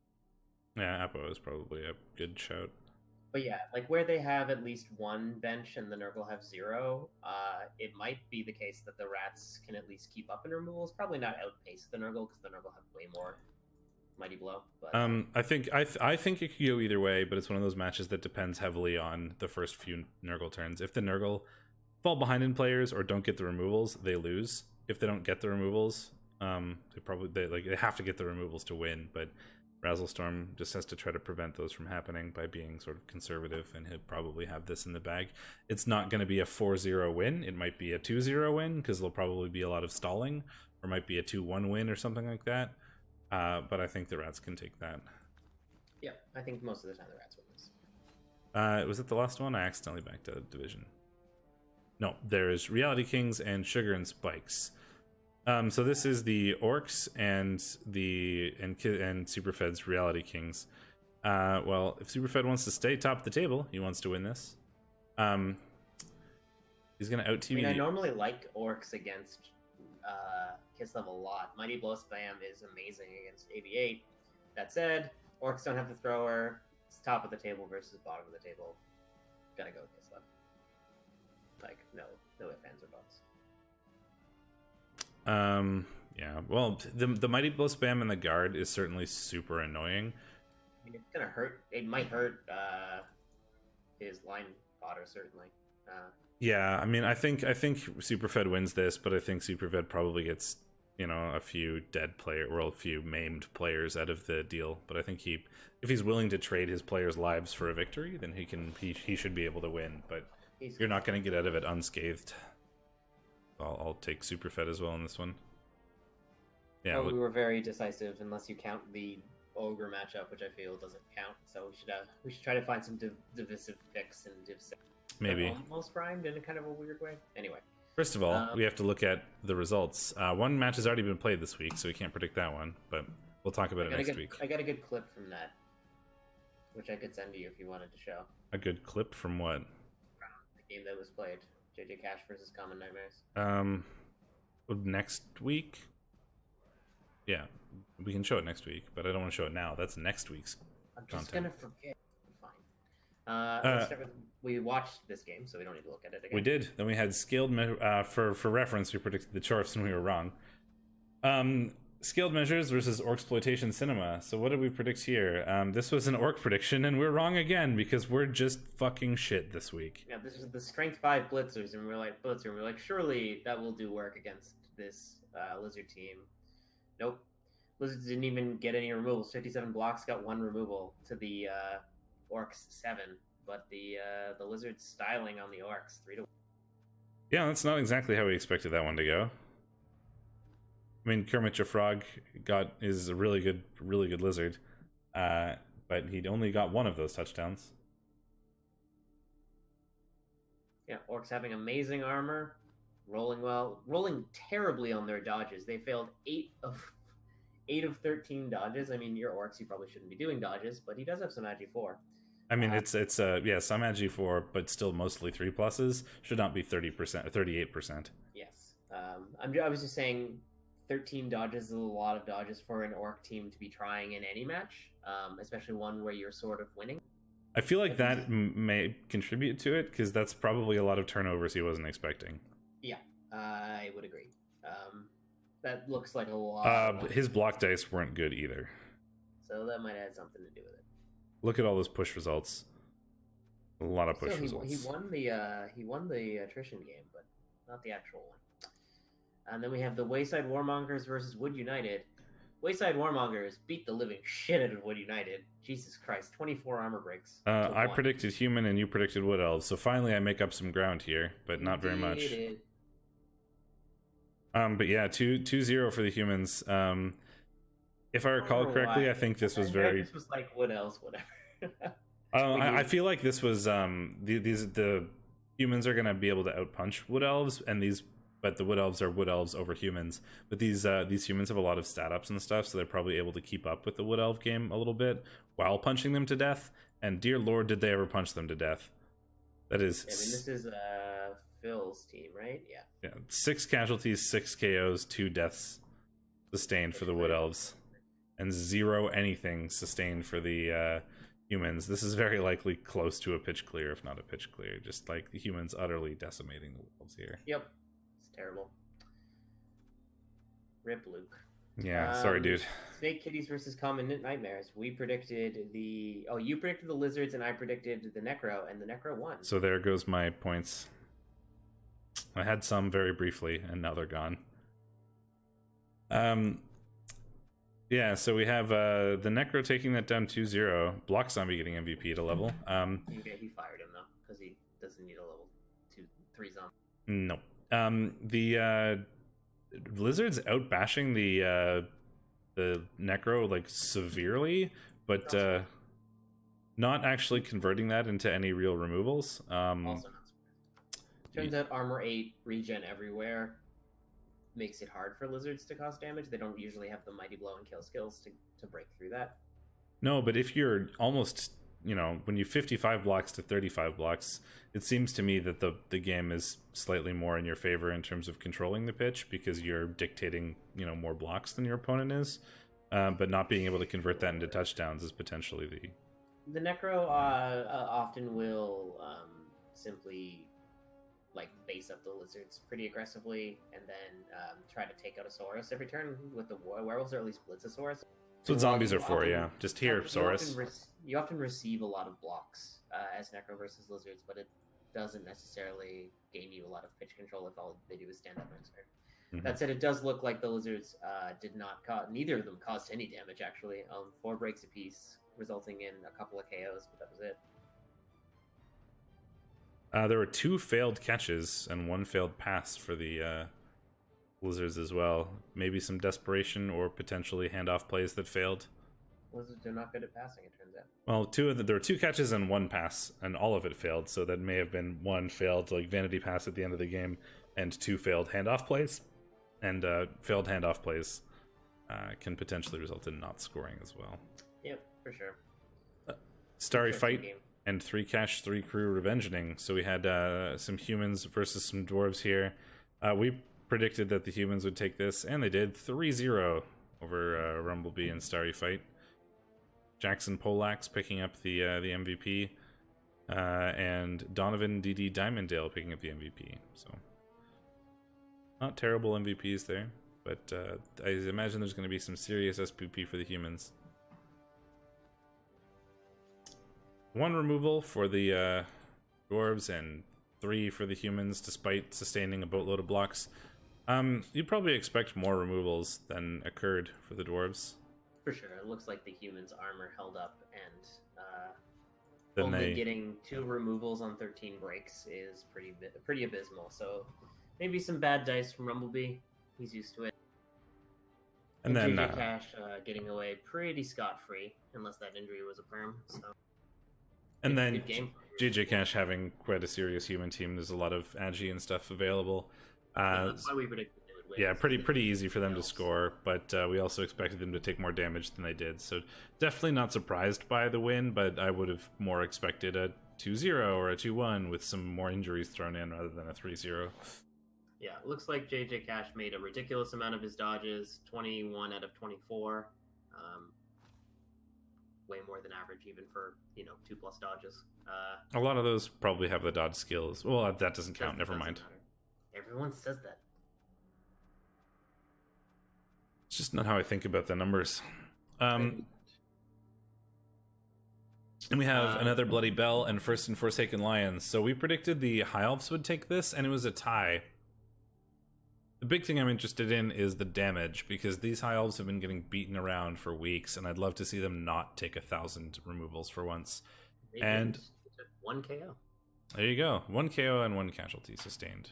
But they inflicted quite a few. So. 3 casualties and 1 KO. So that's good. It's nice to see that he doesn't get beaten around for like a 5th game in a row. Played a lot of Chorfs and stuff. So it's nice to see him in a more serious agi-based matchup. but not able to pull down a win out of it, but able to pull down a tie out of it. Surprisingly low scoring for High Elves versus Rats, really. Yeah, I would have expected a bit more. It's still a good game. He got quite a bit of SPP out of it, and had a game where his team didn't implode, so can't complain too much. And then we have Boss Hog Outlaws versus the Greenskin Brawlers. We predicted the Orcs would win, and they did. 2-1. Black Orc MVP is always awesome to see. 53 blocks versus 40 blocks, kind of big block numbers are expected in a big bash matchup. Although the Dwarves just getting removed and the Orcs not getting removed. Well, we expected this because Vulpes' Dwarves don't have claw, so they're a fair Dwarf team. Yeah. Which means that Orcs are just going to be better at doing this pitch control, guard spam, mighty blow spam. There's more guard, there's more strength available for the Orc team. Without the claw mighty blow, the Dwarves are going to have a hard time. Also the top of the table Orcs, so not unexpected there. For sure. So after that, this is what the leaderboard looks like. Take into account that 3 Cash 3 Crew has one more win and Common Nightmares has one more loss than they probably should. But despite that, we still have Greenskin Brawlers and Skilled Measures up at the top of the table with a game in hand, like they haven't played a game. Right? Pardon? There are 2 tickets for this division? Yes. But both the top 2 spots this week haven't actually played a game, where 3 and 4 have. So 3 and 4 aren't going any higher this week. All they can do is go lower. But we have the top 2 currently with Professor Chaos and Not Nihilok. Professor Chaos ahead by 1 point, but there are 2 spots here, like we said. So Harry Koo, JJ Cash, and Das Schuttenheim are all easily capable of moving up into that 2nd spot currently, with 4 wins, just 1 behind. Yeah, they are 1 point behind, right? They're 15-16 versus 16 versus 13. So they're or 16 versus 14. So they're 2 points behind. Yeah, Not Nihilok is at 16, and then JJ Cash, Harry Koo are at 14. Das Schuttenheim is at 12. So Professor Chaos has a good bit of a lead. He's got a full 3-point spread, so he's got a full win ahead of the 3rd and 4th place teams. Yeah, he could potentially drop into 2nd, but it turns out 2nd is still good enough for playoffs. So. Yep, it's very likely, I feel, that Professor Chaos goes to. Goes to playoffs. It's pretty likely Not Nihilok goes. He's 2 points ahead, and he hasn't played yet this week. So. Yep. 2nd spot is still technically up in the air, but it's Not Nihilok has got an advantage certainly. It's still like both positions are quite up in the air, but if the teams keep performing like they have been, I can see them both going pretty easily. So let's go to predictions. Yeah, so with the Rebel Yell and Snake Kitties, so we've got some Undead and we've got some lizards. Wow, I'm really tired. Yeah, me too. So got some really good Skink Hunters in a block Mighty Blow tackle piece, it's Agi 4, and a Mighty Blow piling on piece. We've got a good Agi 4.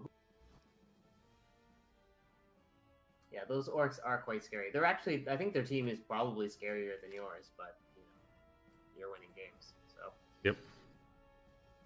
We've got a rookie mummy and a really good mummy, so kind of a mixed bag there. Lizards, on the other hand, Snake Kitties, Titty Road. A lot of block. There's only one rookie Saurus. One of the Saurus, the tackle one in particular, is armor 8. So he's going to be a huge target because he's the biggest threat to those ghouls, and he's also armor 8. So if he's not a target of the Mighty Blow piling on player, I'm not sure who is. Other than Skinks, if you can get a hold of them. But there are two Blodge ghouls and one Raj ghoul, so and that Blodge sure hands Agi 4 is probably going to cause problems for the lizards unless they can do something about it, and they only really have one option for we predicted that David would win versus the Necro, and he did. Yay! Spoiling for next week. Whatever, you'll take it out of the video. It's fine. No, I won't, because I'll forget about it. Also, people just look at it, I assume. So. Probably, yeah. So what do you think about this one? I think probably the Undead. Oh, really? I think the lizards are gonna win. Okay, cool. Finally have a contentious one.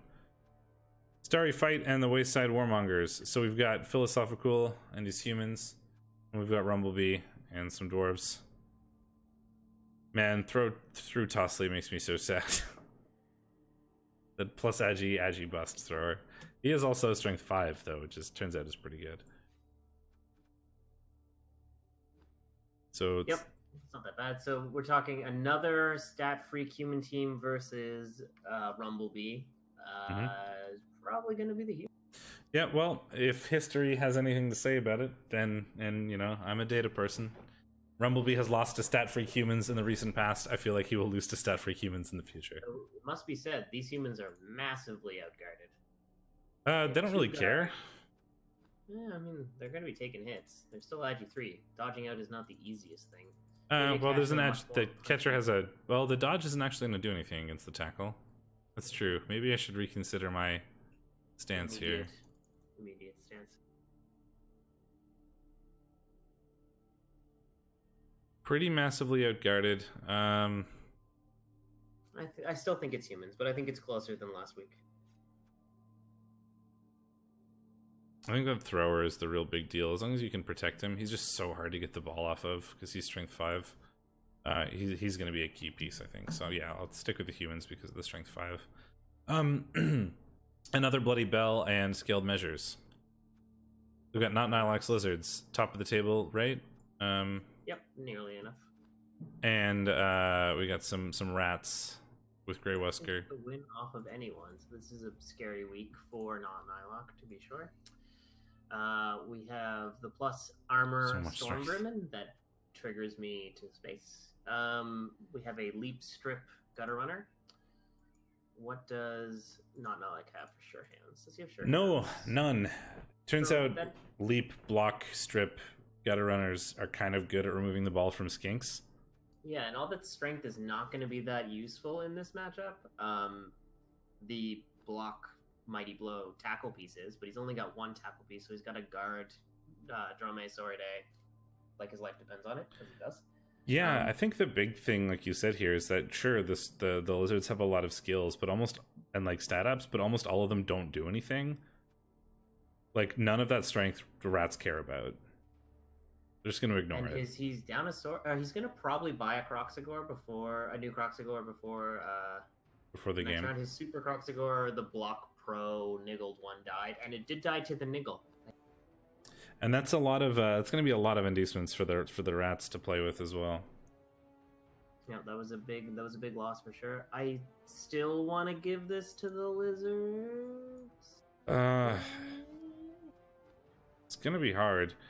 It's gonna be hard. It's gonna be really hard for the lizards. The big thing I think is it's gonna be really hard for them to defend against the rat.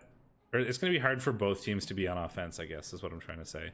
Lizards are gonna have a hard time stopping that strip ball player. The rats are gonna have a really hard time stopping Saurus from just punching them to death because they get sort of natural 3 dies with half of their players. So I think it's gonna be tough for both teams to actually do much offense. But yeah, I think I want to go lizards as well, but like a really narrow margin. It's gonna be a hard game for Nilok, but I think he can take it. Then we have, is this the Chorfoff? It is the Chorfoff. We have Boss Hog Outlaws and Hausdorff's Homewreckers. So we've got Random Misnamus. Sorry, Vulpes, but the one with the claw wins. Yeah, probably. There's a strength Chorf, there's 3 guard, and there's Blodge Bull Centaurs. But there is, yeah, I mean, it's a bash matchup at heart. There are certainly some chaos. There's the Chaos Dwarves, or Hausdorff's Homewreckers are going to be down a Chaos Dwarf, but they're going to outguard and they're going to out Mighty Blow Claw piling on you. They outstand firm. Despite being down 1 Chorf, I think the outguard, the more guard in the bash matchup. They can fire Anger and buy a new one. They need a new one anyway. You can't keep a strength or a movement 2. No, yeah, he's movement 2. There's no reason to keep him other than the fact that he's guard and he's not really that useful in your next game anyway. I think keeping him at movement 3 was fine because of the stand firm, but movement 2 is just so bad. Yeah. Yeah, I would fire him and probably buy a new one. Yeah, I think I would. And then I think Hausdorff's Homewreckers will probably take this with the guard advantage and the claw advantage. I think they just are a better shout in the mirror matchup. Greenskin Brawlers and Orcsploitation Cinema. So we've got Orc on Orc. Although this is our top of the table Orcs versus our not top of the table Orcs, but it's our mid table Orcs. A win here would be huge for Das Schuttenheim. We put him in. It would be a massive upset for the division in general. Yeah, it would be really, really big for Das Schuttenheim to take this game. Let's see.